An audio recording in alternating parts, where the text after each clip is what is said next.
Tuan-tuan, apa yang kita boleh ambil, tuan-tuan? Bahawasanya apa yang Allah Ta'ala sebutkan dalam suratul Isra itu satu benda yang sangat benar. Kedudukan ibu bapa ketika diceritakan tentang kemuliaannya oleh Allah dalam suratul Isra, wa qadha rabbuka alla ta'budu illa iyyahu wa bil walidaini ihsana, diletakkan kedudukan kedua termulia selepas menyembah Allah Subhanahu wa taala. Sehingga kan dalam ibadat sekalipun, tuan-tuan, perhatian perlu diberikan kepada ibu bapa.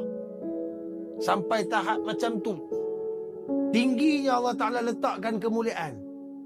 Mana kata cerita Jurayj ni pertama yang kita boleh ambil faham, tuan-tuan, doa mak ayah kalau baik, baiklah dapat dia. Kalau buruk, buruklah dapat dia.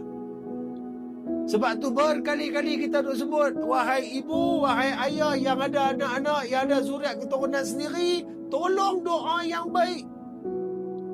Marah macam mana sekalipun kita kepada anak-anak kita, istighfar kepada Allah banyak-banyak. Jangan terlepas benda yang buruk.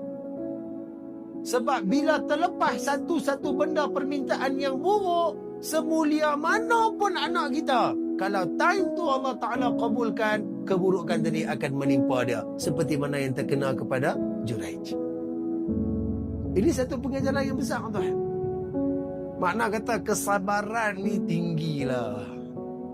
Sebab tu antara sifat ahli syurga ialah sabar. Kita hari ni tak sabar, tuan.